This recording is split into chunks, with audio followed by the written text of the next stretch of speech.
உமக்கு மேல் ஒருவரும் இல்லையே, எல்லோருக்கும் மேலாக உயர்ந்தவர். உமக்கு மேல் ஒருவரும் இல்லையே. அல்லேலூயா, அல்லேலூயா, அல்லேலூயா, ஆமென். அல்லேலூயா, அல்லேலூயா, அல்லேலூயா, ஆமென். ஒருவரால் சிருஷ்டிக்கப்படாமலே தாமாக என்றென்றும் இருப்பவர். ஒருவரால் சிருஷ்டிக்கப்படாமலே தாமாக என்றென்றும் இருப்பவர். அல்லேலூயா, அல்லேலூயா. இப்பொழுதும் கூட நீதிமொழிகள் புஸ்தகத்தை படித்து கொண்டிருக்கிறோம். 2 அதிகாரங்களை முடித்தோம். இந்த நீதிமொழிகளில் முதல் 9 அதிகாரங்கள் ஞானம் பற்றி பேசுகிறது. விசேஷமாக ஞானம் பற்றி முதல் 9 அதிகாரங்கள் பேசுகிறது. இப்பொழுது 2 அதிகாரங்களை முடித்தோம். 3வது அதிகாரத்துக்கு நாம் போவோமாக. முதல் 3 வசனங்களை வாசிக்கிறேன். என் மகனே, என் போதகத்தை மறவாதே, உன் இருதயம் என் கட்டளைகளை காக்க கடவது. அவைகள் உனக்கு நீடித்த நாட்களையும் தீர்க்காயுசையும் சமாதானத்தையும் பெருக பண்ணும். கிருபையும் சத்தியமும் உன்னை விட்டு விலகாதிருப்பதாக. நீ அவைகளை உன் கழுத்தில் பூண்டு அவைகளை உன் இருதயமாகிய பலகையில் எழுதிக்கொள். இந்த வசனத்தை திரும்ப வாசிக்கிறேன். நீங்கள் அர்த்தம் தெரியுதான்னு பாருங்கள். ஏதோ ஒன்று நீங்கள் கவனிக்கங்கிறதுக்காக நான் இதை வாசிக்கிறேன். என் மகனே, என் போதகத்தை மறவாதே, உன் இருதயம் என் கட்டளைகளை காக்க கடவது. அவைகள் உனக்கு நீடித்த நாட்களையும் தீர்க்காயுசையும் சமாதானத்தையும் பெருக பண்ணும். கிருபையும் சத்தியமும் உன்னை விட்டு விலகாதிருப்பதாக. நீ அவைகளை உன் கழுத்திலே பூண்டு அவைகளை உன் இருதயமாகிய பலகையில் எழுதிக்கொள். ஏதாவது புரிஞ்சுதா? இப்போ நான் சொல்கிறேன், கவனிங்க. என் மகனே, உங்களை மகனே மகளேன்னு தான் கூப்பிடுறாரு.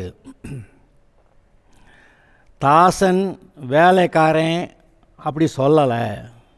அவருடைய குடும்பத்தில் நீங்கள் மகனாக மகளாக இருக்கிறீங்க. அவர் எவ்வளவு பெரியவராக இருந்தும் தாழ்மையாக இருந்த நம்மை நோக்கி பார்த்து நம்மை அழைத்து அவரோட கூட வலது பார்சத்தில் உட்கார வைத்து கிறிஸ்துவோடு கூட நம்மை உடன் சுதந்திரராக்கி இருக்கிற அவருக்கு கொடுக்க வேண்டிய கன மகிமையை கொடுத்து அவர் நமக்கு கொடுத்துருக்கிற அந்தஸ்தை நம்ம நினச்சி பார்த்து அப்போ தான் நம்ம அவரோட கூட சந்தோஷமாக அவரை கனம் பண்ணி நம்ம இருக்க முடியும். என் மகனே என்றார். 2, என் போதகத்தை மறவாதே. He keeps on teaching. நாம் கிறிஸ்துவுக்குள்ளே இப்போ வளர்ந்து கொண்டிருக்கிறபடியால் நாம் போதிக்கப்படுகிறோம். சிறு பிள்ளைகளாக இருக்கும்போது பெற்றோரால் போதிக்கப்படுகிறோம். பிறகு ஸ்கூலில் ஆசிரியர்களாக போதிக்கப்படுகிறோம். அது பிறகு பார்த்திங்கனாக்க சில நல்ல ஆட்கள், நமக்கு நல்ல நண்பர்கள் இருந்தால், நமக்கு நல்ல உண்மையாகவே நம்மிடத்தில் அன்பு பாராட்டுற பெரியவர்கள் உறவினர்கள் இருந்தால் அவர்கள் சொல்லுகிற போதனையை நாம் கவனிப்போம். ஆனால் எல்லாவற்றுக்கு மேலாக கர்த்தரே நம்மை போதித்து நடத்துகிறார். என் போதகத்தை மறவாதே, உன் இருதயம் என் கட்டளைகளை காக்க கடவது. உன் இருதயம் என்னுடைய கட்டளைகளை எல்லாம் உள்ளே வைத்து காக்க கடவது. என்னுடைய போதகத்தை மறவாத, காத்துக்கொள். என்னுடைய வசனங்களை நான் விதைக்கிறேன் உன்னுடைய இருதயத்தில். அது ஆகாயத்து பறவை பொறுக்கிட்டு போக ட்ரை பண்ணும். நீ விடாத. உன்னுடைய தோட்டத்தை வேலி அடைத்து காக்கிறது போல் உன்னுடைய இருதயத்தை வேலி அடைத்து காத்துக்கொள் என்று சொல்லுகிறார். அவைகள் உனக்கு நீடித்த நாட்களையும் தீர்க்காயுசையும் சமாதானத்தையும் பெருக பண்ணும். இன்றைக்கி நம்ம ஜாதகம் எழுதுகிறப்ப என்ன சொல்லிடுறாங்க, இவனுக்கு இத்தனை வயசு வரைக்கும் அப்படி சொல்லிடுறாங்க. ஆனால் பைபிள் அதை ஒத்துக்கிறல. அவைகள் உனக்கு நீடித்த நாட்களையும் தீர்க்காயுசையும். ஆக நீடித்த நீங்கள் கர்த்தருடைய வசனத்தை கவனிச்சிங்கன்னா உங்களுடைய காலங்கள் நீண்டு இருக்கும். கவனிக்கலைன்னா சீக்கிரமாக செத்து போயிடுவோம். ஆக இங்கே ஜாதகம் எழுதுறது இன்னன்னாருக்கு இவங்க ஆயுசு காலம் அவ்வளோதான்னு சொல்கிறது, அது எல்லாம் எவ்வளவு பொய் என்று நீங்கள் பாருங்கள். இங்கே அவைகள் உனக்கு நீடித்த நாட்களையும், எவைகள்? அவருடைய போதகம், அவருடைய கட்டளைகள். நீடித்த நாட்களையும் தீர்க்காயுசையும். தீர்க்காயுசம்னா ஒருத்தனுக்கு 50 வயசு குறிச்சாருங்க, ஒருத்தனுக்கு 80 வயசு குறிச்சாருங்க. அந்த தீர்க்காயுசு இல்லைங்க. உங்களுடைய இருதயத்தில் நான் வாழ்ந்து முடிச்சிட்டேன், எனக்கு போதும், இனிமேல் பூமிக்குரிய வாழ்க்கை எனக்கு வேண்டாம், நான் பரலோகத்துக்கு போகிறேன்னு சொல்லி நீங்கள் சொல்லணும்.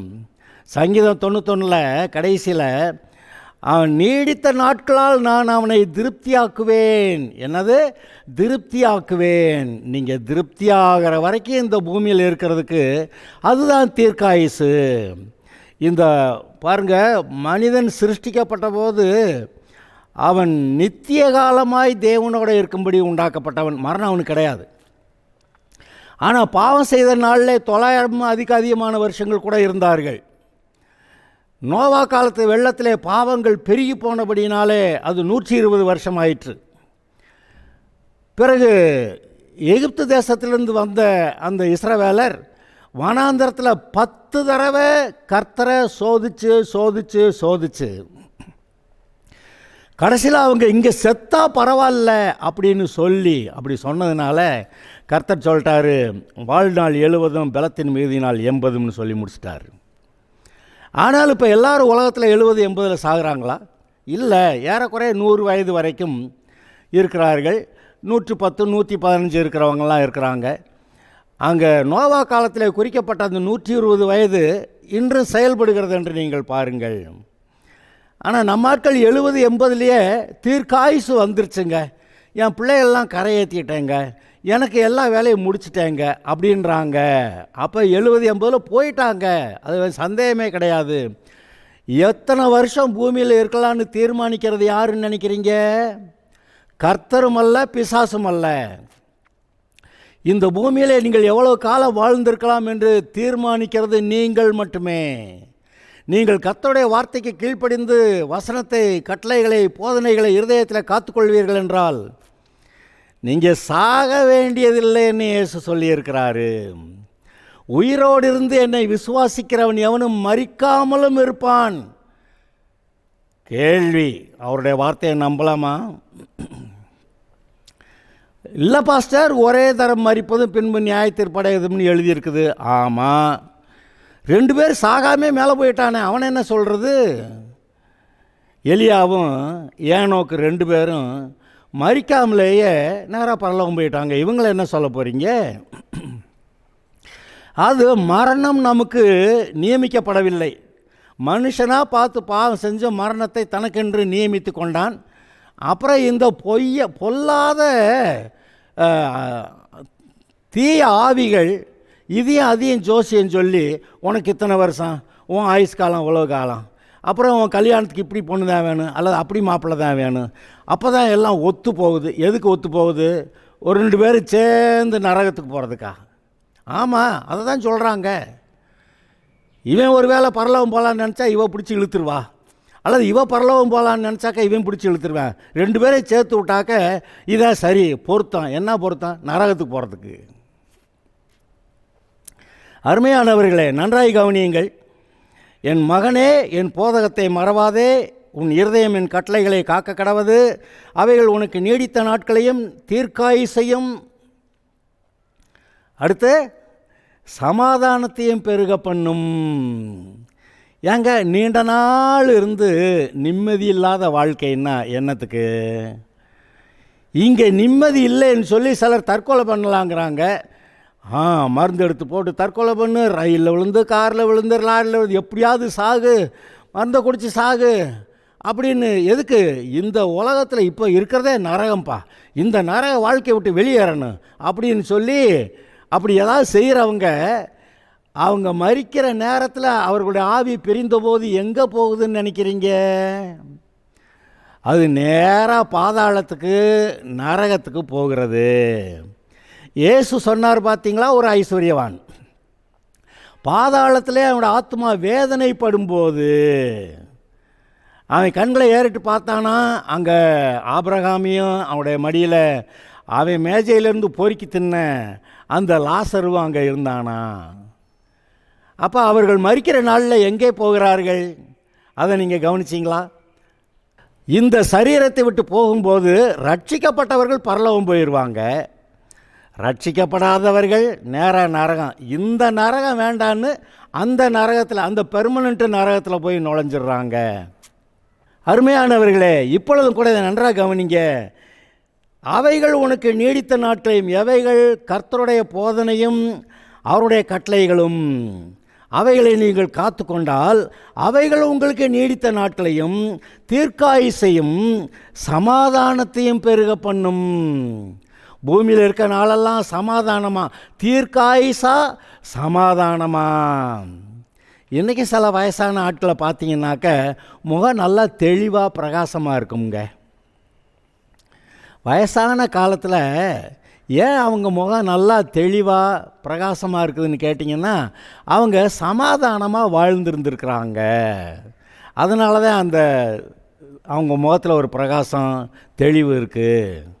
ஆனால் நிறைய பேர் மரணத்துக்கு பிறகு நீங்கள் போய் அந்த அவங்க துக்க விசாரிக்க போகிறப்ப நீங்கள் பார்த்தீங்கன்னா, கடுகடுன்னு இருந்தவன் கூட அந்த மரணத்துக்கு பிறகு அவனுடைய முகம் அப்படியே மசில்ஸ் எல்லாம் ரிலாக்ஸ் ஆகி பார்க்க சாந்தமாக தெரியும். எங்கே உயிரோடு இருந்தப்போ இவன் முகம் சாந்தமாக தெரியலை. ஏன்னா இவனுடைய மனது கொந்தளித்து கொண்டு இருந்தது. ஆத்திரம், கோபம், வைராக்கியம், வெறி, அதனால் கொந்தளித்து கொண்டு இருக்கிறது. ஏங்க சமாதானம் இல்லை. இயேசு என்ன சொன்னார்? நான் என்னுடைய சமாதானத்தை உங்களுக்கு வைத்து போகிறேன், இந்த உலகம் கொடுக்குற மாதிரி அல்ல, என்னுடைய சமாதானத்தை உங்களுக்கு வைத்து போகிறேன்னு சொன்னாரே. கேள்வி, நீங்கள் தேவன் கொடுத்த சமாதானத்தோடு தான் இருக்கீங்களா? ரட்சிக்கப்பட்டவங்களை பார்த்து கேட்டுக்கிட்டு இருக்கிறேன். தேவன் கொடுத்த சமாதானம் உங்களை இருதயத்தை ஆண்டு கொண்டு இருக்கா? அல்லது துக்கமும் பாடும் வருத்தமும் ஏதாவது ரொம்ப வேதனையாக இருக்குதுங்க அப்படி சொல்கிறீங்களா? பைபிளில் எழுதியிருக்கு, துன்மார்க்கருக்கு சமாதானம் இல்லை என்று. ரட்சிக்கப்படாதவர்கள் தான் துன்மார்க்கன்னு நம்ம நினைக்கிறோம். ரட்சிக்கப்பட்டவர்களுக்குள்ளேயே கூட ஓரளவு துன்மார்க்கம் இருக்கிறதுனால தான் இவர்களுக்கு தேவன் கொடுத்த சமாதானம் இல்லாமல் போய்விடுகிறது. ஆதலால் அருமையானவர்களே, இந்த வசனமெல்லாம் வெறுமனே ஏதோ பிரசங்கம் பண்ணிவிட்டு ஒரு விளக்கத்தை சொல்லிட்டு போனால் அதை கேட்டால் நல்லா இருக்குது. கேட்டால் நல்லா இருக்குது மட்டும் இல்லை, அது உங்களுடைய வாழ்க்கையிலே செயல்பட வேண்டும். வசனத்தை கேட்கிறவர்களாய் மாத்திரமல்ல, அதன்படி செய்கிறவர்களாயும் இருங்கள் என்று எழுதியிருக்கிறது.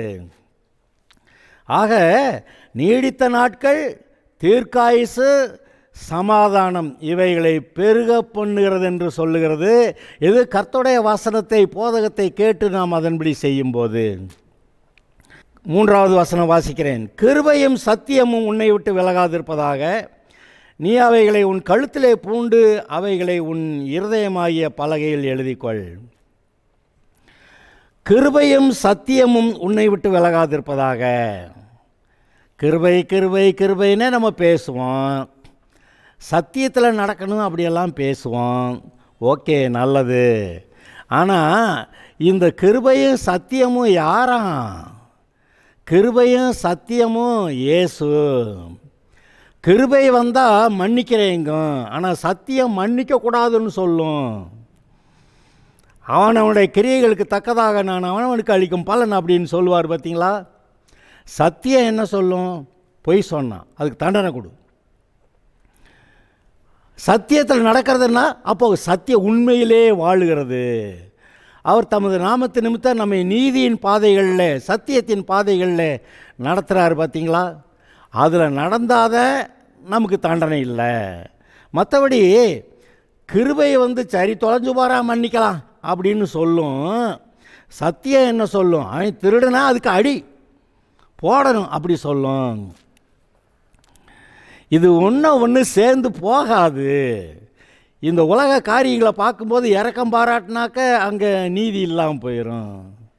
சத்தியம் சொல்லும், அவனுக்கு அடி போடணும், அப்போ தான் சரியாவேன் அப்படி சொல்லும். ஆனால் இயேசு கிறிஸ்துவிடத்திலே மட்டுமே கிருபையும் சத்தியமும் சேர்ந்து செயல்படுகிறது. எப்படி? நம்முடைய பாவங்களுக்கான தண்டனை அவர் ஏற்றுக்கொண்டு அந்த பரிகாரம் செய்து விட்டபடியாலே கிருபை பாராட்ட, இரக்கம் பாராட்ட, மனுஷனை மன்னிக்க சத்தியமாக இருக்கிற சத்தியபரராக இருக்கிற அவரே நம்முடைய தண்டனைகளை ஏற்றுக்கொண்டு விட்டபடியாலே நம்மை மன்னிக்கக்கூடிய தகுதியுள்ளவராக இருக்கிறார். ஆதலால் தான் கிருபையும் சத்தியமும் சேர்ந்து ஒரே ஒருவராகிய இயேசுக்குள்ளே இருக்கிறதை நீங்கள் பார்க்கிறீர்கள். இந்த கிருபையும் சத்தியமாகிய இயேசுதான் உங்களை விட்டு விலகாதிருப்பதாக. கர்த்தரே பார்த்து விலகினார்னு வச்சுக்க, இவனை இதுக்கு மேலே ஒன்றும் பண்ண முடியாது போ அப்படின்னு சொல்லி விலகினார்னு, அது ரொம்ப பயங்கரங்க.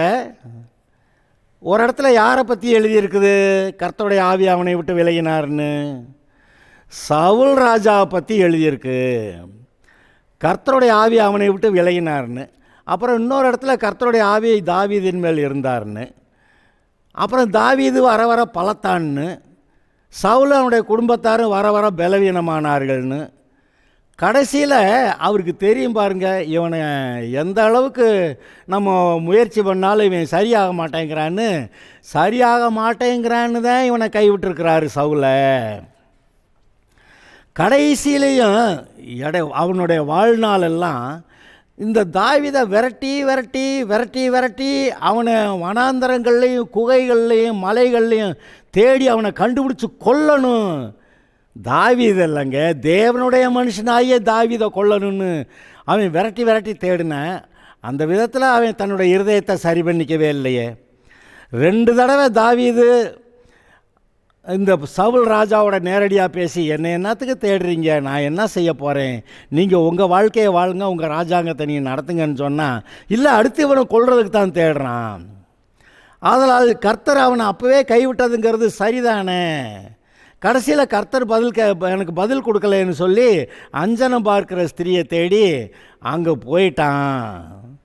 அஞ்சனம் கேட்டது மாத்திரமில்ல, கடைசிக்கு அவள் ஒரு கன்றுக்குட்டியை அடித்து, இவனுக்கு நீ ரொம்ப களைப்பாக இருக்க, சாப்பிட்டுட்டு போ அப்படின்னு சொல்லி சாப்பிட்டு ரெஸ்ட் எடுத்துகிட்டு அடுத்த நாள் காலையில் வந்து யுத்தம் பண்ணி பெலிஸ்தர்கள்ட்ட தோற்று அவனும் அவனுடைய குமாரர் எல்லாரும் அன்றைக்கி செத்து போனாங்க. இது எப்படி?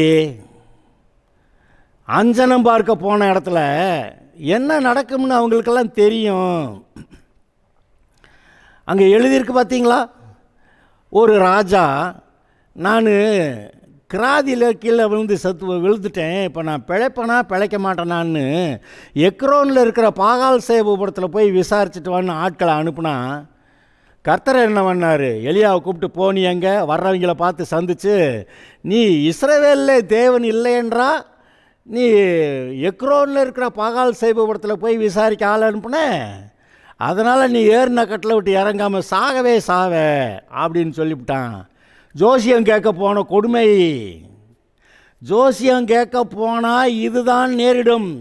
இப்பொழுதும் விசுவாசிகளாகிய அநேகர் தெரிந்தும் தெரியாமலும் ரகசியமாகவும் யார் கூடயாவது போய், நான் கேட்கல அவங்க தான் கேட்டாங்க, நான் பக்கத்தில் தான் இருந்தேன், இப்படியெல்லாம் பேசி நான் உங்களுக்கு சொல்லுகிறேன், மரணம் உங்களுக்கு காத்திருக்கிறது. கர்த்தரை உறுதியாய் பற்றி கொண்ட மனதையுடையவன் அவனை பூர்ண சமாதானத்துடன் காத்துக்கொள்ளுவீர் என்று எழுதியிருக்கிறது. உம்மை உறுதியாய் பற்றி கொண்ட மனதை உடையவன் அவன் உண்மையே நம்பியிருக்கிறபடியால் அவனை பூர்ண சமாதானத்துடன் காத்துக்கொள்வீர் என்று எழுதியிருக்கிறது. இங்கே சொல்லியிருக்கல சமாதானத்தை பெருக பண்ணும்னு. இங்கே சமாதானம் இல்லாதனால தான் ஜோசியம் கேட்க போகிறான். இந்த மாதிரி காரியங்களில் இதான் மரணத்துக்கு ஏதுவான பாவம். இந்த மாதிரி மரணத்துக்கு ஏதுவான பாவங்களில் நுழையும் போது கிருபையும் சத்தியமும் நம்மை விட்டு விலகுகிறது. கர்த்தராய் இயேசுவே இரக்கத்தில் ஐஸ்வர்யம் உள்ளவரே, அவரே நம்மை விட்டு விலகினா அது எவ்வளவு கொடுமை பாருங்க. ஆதலால் தான் சொல்லியிருக்கு, கிருபையை சத்தியம் உன்னை விட்டு விலகாதிருப்பதாக நீ அவைகளை உன் கழுத்திலே பூண்டு. கழுத்தில் கைத்தை கட்டி கிருபைன்னு இங்கே சத்தியம்னு எழுதி தொங்க போட்டுக்கன்றாரு. அவைகளை நீ உன் கழுத்திலே பூண்டு அவைகளை உன் இருதயமாகிய பலகையில் எழுதிக்கொள். இயேசு கிருபை சத்தியம்னு எழுதிக்கன்றாரு. அந்த வசனங்களை கண்டுபிடிக்கிறவர்களுக்கு அவைகள் ஜீவனும் உடலுக்கெல்லாம் ஆரோக்கியம் என்று எழுதியிருக்கிறது. ஆம் அருமையானவர்களே, இந்த 3 வசனம் பார்க்க சாதாரணமாக தெரியுது. ஆனால் எவ்வளவு முக்கியமான வசனங்கள். பொதுவாக என்ன பிரசங்கிக்கப்படும்? இயேசுநாரை விட்டு நீ போயிடாத, கர்த்தரை விட்டு போயிடாத, கர்த்தரை விட்டு பின்வாங்கி போயிடாத. இப்படி பிரசங்கமாக தான் நம்ம கேட்குறோம். ஆனால் இப்படி ஒரு பிரசங்கமும் இருக்குது. நீ அளவுக்கு மிஞ்சி சேட்டை பண்ணிக்கிட்டே இருந்தான்னா கர்த்தரே உன்னை விட்டு விலகி போயிடுவார் அப்படின்னு. பாருங்க, காயின் கர்த்தரை விட்டு விலகி போனான், கர்த்தருடைய சமூகத்தை விட்டு போனான்னு எழுதியிருக்கு. என்ன நடந்துச்சு? நோவா காலத்து வெள்ளத்தில் அவனும் சரி, அவனுடைய சந்ததியை வாழ்ந்த எல்லாரும் நிர்மூலமானார்கள். கடைசியில் நோவா மட்டும்தான் நிற்கிறான். அது காயின் சந்ததியில் வந்தவன் கிடையாது. பார்த்தீங்களா, நோவா காயின் சந்ததியில் வரல. ஓகே, அப்போ இந்த விஷயம் கர்த்தர் உங்களை விட்டு விலகாதிருப்பாராக, அதான இந்த 3 வசனத்தில் கணக்கு. என் போதகத்தை மறவாதே, உன் இருதயம் என் கட்டளைகளை காக்க கடவது, அவைகள் உனக்கு நீடித்த நாட்களையும் தீர்க்காயுசையும் சமாதானத்தையும் பெருக பண்ணும், கிருபையில் சத்தியமும் உன்னை விட்டு விலகாதிருப்பதாக, நீ அவைகளை உன் கழுத்திலே பூண்டு. ரொம்ப முக்கியமானதை கழுத்தில் ஓட்டுக்கன்றார். இப்போல்லாம் அடையாள அட்டை கூட ஒரு இன்ஸ்டியூஷனில் வேலை பார்க்குறாங்கன்னா அடையாள அட்டையை தொங்க விட்டுக்கிட்டு இருக்கிறாங்க. நீ யாருன்னு காட்டுறதுக்கு, நீங்கள் யாருன்னு காட்டுறதுக்கு இயேசு கிறிஸ்துவ உள்ள கயிற்றில் கட்டி அங்கே, அதாவது அட்டையை எழுதி இயேசு கிறிஸ்து கிருபை சமாதானம் எழுதி கட்டி தொங்க விட்டுக்கன்றாரு. நீ அவைகளை உன் கழுத்திலே பூண்டு, அவைகளை உன் இருதயமாகிய பலகையில் எழுதிக்கொள். கழுத்தில் தொங்க விடுறது மட்டும் இல்லை, இருதயமாகிய பலகையில் எழுதிக்கொள்னு சொல்லியிருக்கிறாரு. அதாவது எவ்வளவு முக்கியத்துவம் கொடுக்க வேண்டும், எதற்கு முதலிடம் கொடுக்க வேண்டும் என்று இங்கே சொல்லுகிறது. வாழ்க்கையில் எதற்கு முதலிடம் கொடுக்க வேண்டும்? சிலருக்கு அவங்க மனைவி தான் உயிர், சிலருக்கு அவங்க புருஷன்தான் உயிர், சிலருக்கு அவங்க பிள்ளை தான் உயிர், சிலருக்கு யாராவது மனுஷனை பார்த்து தெய்வமே அப்படின்னுக்கிட்டு இருப்பாங்க. அவங்க என்ன தெய்வமா?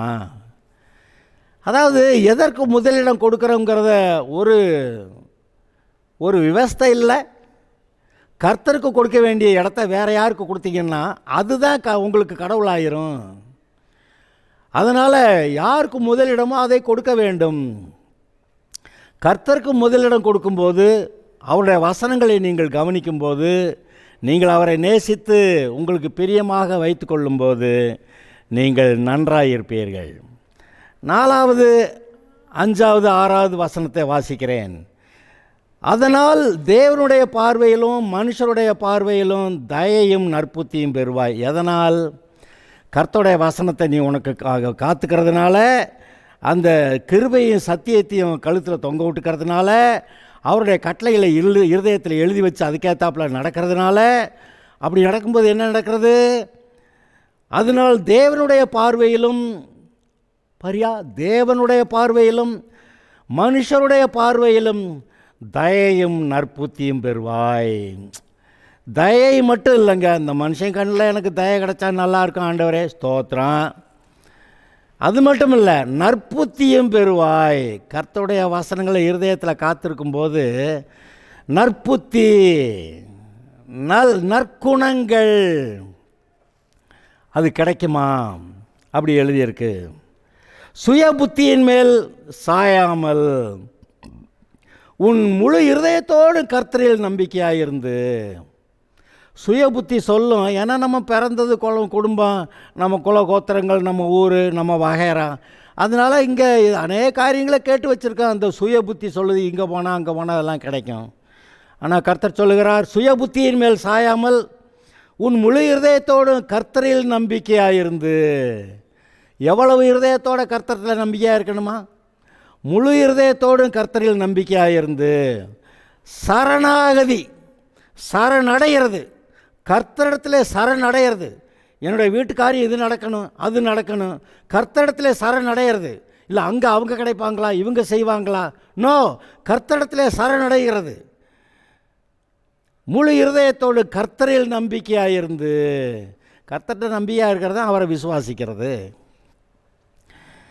நான் இருக்கிறேன் என்றும் என்னை தேடுகிறவர்களுக்கு நன்மை செய்கிறவர் என்றும் அவர்கள் விசுவாசிக்க வேண்டும். அப்படி சொல்கிறாரு. கர்த்தரை தேடுகிறவர்கள் அவர் இருக்கிறாருன்னு, அவரை தேடுகிறவர்களுக்கு நன்மை செய்கிறவர் என்றும் விசுவாசிக்க வேண்டும். அப்படி விசுவாசிக்கலைன்னா கர்த்தர் அவர்கள் மேலே பிரியம் இல்லைன்னு எழுதியிருக்கு. அருமையானவர்களே, முழு இருதயத்தோட விசுவாசாதாங்க சமாதானமும் வரும், அங்கே பயம் போகும், அங்கே விசுவாசம் வரும். கர்த்தரில் நம்பிக்கையாக இருந்து உன் வழிகளிலெல்லாம் அவரை நினைத்துக்கொள், அப்பொழுது அவர் உன் பாதைகளை செவ்வைப்படுத்துவார். உன் வழிகளிலெல்லாம் அவரை நினைத்துக்கொள். அதாவது வழியெல்லாம் போகிறப்போ வழியில் நினச்சிக்கிட்டே போகிறது அதை சொல்லலை. நீங்கள் ஒவ்வொரு காரியத்திலும் தீர்மானம், ஒவ்வொரு நாளும் ஒவ்வொருவரும் நூற்றுக்கணக்கான தீர்மானங்களை எடுக்கிறோம். அதான் உங்களுடைய பாதையில் உன் வழிகளிலெல்லாம் அவரை நினைத்துக்கொள். சின்ன சின்ன தீர்மானமாக இருந்தால் கூட அவர் என்ன சொல்கிறாருன்னு கவனித்து அதுக்கேற்றாற் போல் தீர்மானம் எடுங்க. அது நீண்ட காலம் பரலோகம் போய் சேர வரைக்கும் இப்போ நம்ம எடுக்க போகிற தீர்மானங்கள் உகந்ததா இல்லையான்னு பார்த்து, கர்த்தருக்கு உகந்ததா இல்லையான்னு பார்த்து இந்த தீர்மானங்களை எடுக்க வைப்பார். நீங்கள் கர்த்தரிடத்தில் நம்பிக்கையாக இருந்து முற்றிலும் அவற்றை ஒப்பு கொடுத்துருக்கும்போது, உன் வழிகளிலெல்லாம் அவரை நீங்கள் நினைக்கும்போது, ஆண்டவரே அப்படின்னா தாவீதுக்கு ஒவ்வொரு தடவையும் ஆலோசனை சொன்னாராம்.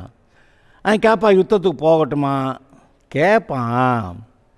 அவர் சொல்லுவார், போன்னு சொல்லுவார், போகாதேன்னு சொல்லுவார். அப்புறம் ஏதோ ஒரு ஊரில் அந்த ஊருக்கு தான் இவன் போய் மற்ற எதிரிகள்கிட்டருந்து காப்பாற்றி விட்டான், அந்த ஊரை விடுதலை ஆக்கி விட்டான். ஆனால் சவுல் ராஜா வர்றாருன்னு சொன்னோடனே இவனுக்கு பயமாயிடுச்சு. இந்த ஜனங்கள் என்னை சவுல் ராஜா கிட்ட ஒப்படைச்சிடுவாங்களாக்கும் அப்படின்னா, ஆமாம் ஒப்படைச்சிடுவாங்கன்னு ஓடி போயிட்டான். அதை கர்த்தர்கிட்ட விசாரித்தானா கர்த்தர் சொல்கிறாராம், அருமையானவர்களே, உன் வழிகளிலெல்லாம் அவரை நினைத்துக்கொள், அப்பொழுது அவர் உன் பாதைகளை செவ்வை பண்ணுவார். அவர் தமது நாமத்து நிமித்தம் நம்முடைய பாதைகளை, நம்மை நீதியின் பாதைகளில் நடத்துகிறார். அப்பொழுது பாருங்கள், ஜீவனுள்ள நாளெல்லாம் நன்மையும் கிருபையும் தொடரும், நீடித்த நாட்களால் நாம் அவருடைய வீட்டில் நிலைத்திருப்போம். அப்படி எழுதியிருக்கல்லவா? அருமையானவர்களே, நன்றாய் கவனியுங்கள். இந்த 4, 5, 6 வசனங்களை திரும்ப வாசிக்கிறேன். அதனால் தேவனுடைய பார்வையிலும் மனுஷனுடைய பார்வையிலும் தயையும் நற்புத்தியும் பெறுவாய். உன் சுய புத்தியின் மேல் சாயாமல் உன் முழு இருதயத்தோடும் கர்த்தரில் நம்பிக்கையாயிருந்து உன் வழிகளிலெல்லாம் அவரை நினைத்துக்கொள், அப்பொழுது அவர் உன் பாதைகளை செவ்வைப்படுத்துவார். இதை மொத்தம் 6 வசனங்கள் பார்த்துருக்கோம் நீதிமொழிகளில். 3வது அதிகாரத்தில், என் மகனே என் போதகத்தை மறவாதே, உன் இருதயம் என் கட்டளைகளை காக்க கடவது, அவைகள் உனக்கு நீடித்த நாட்களையும் தீர்க்காயுசையும் சமாதானத்தையும் பெருக பண்ணும், கிருபையும் சத்தியமும் உன்னை விட்டு விலகாதிருப்பதாக. நீ அவைகளை உன் கழுத்திலே பூண்டு அவைகளை உன் இருதயமாகிய பலகையில் எழுதிக்கொள். என்னத்தை கர்த்தர் பேசுகிற வார்த்தைகளை, போதனைகளை, கட்டளைகளை, கற்பனைகளை உன் இருதயத்தில் காவல் வைத்து பார்த்துக்கொள், காத்துக்கொள் என்று சொல்லுகிறார். இருதய பலகையில் எழுதிக்கிறங்க என்றார். அதனால் தேவனுடைய பார்வையிலும் மனுஷனுடைய பார்வையிலும் தயையும் நற்புத்தியும் பெறுவாய். சுய புத்தியின் மேல் சாயாமல் முழு இருதயத்தோடும் கர்த்தரிடத்தில் நம்பிக்கையாயிருந்து உன் வழியிலெல்லாம் அவரை நினைத்துக்கொள், அப்பொழுது அவர் உன் பாதைகளை செவ்வைப்படுத்துவார். கர்த்தர் உங்களுடைய பாதைகளை செவ்வைப்படுத்தும் போது இந்த உலக மனுஷர் யாருமே உங்கள் மேலே குற்றஞ்சாட்ட முடியாது. குற்றம் சாட்டவங்க இருப்பாங்க, ஆனால் சிங்கத்தை போல தைரியமாக இருப்பீர்கள். யார்டா எப்படி சொன்னேன் அப்படின்னு கேட்டு எந்திரிப்பாங்க. பயந்து ஓடி ஒழிய மாட்டார்கள். அதாவது இவர்களுக்கு கேசு கந்தாயம்னு வராதுங்க. கேசு கந்தாயம் போனால் தானே அங்கே போய் இந்த மாதிரி சாட்சி சொல்லு, அந்த மாதிரி பொய் சாட்சி சொல்லி எல்லாம் பிரச்சனை கிளப்புறாங்க. அதெல்லாம் ஒன்றும் வராது. கர்த்தருடைய வழியில் நீங்கள் நடக்கும்போது, சத்தியத்தில் நடக்கும்போது, கர்த்தருடைய பாதையில் நடக்கும்போது சமாதானம் உங்களுடைய இருதயத்தில் நிரம்பும். அப்பொழுது நீடித்த நாட்களையும் தீர்க்காயுசையும் பெறுவீர்கள். கர்த்தர் உங்களை ஆசீர்வதிப்பார். அல்லேலூயா, ஸ்தோத்திரம்.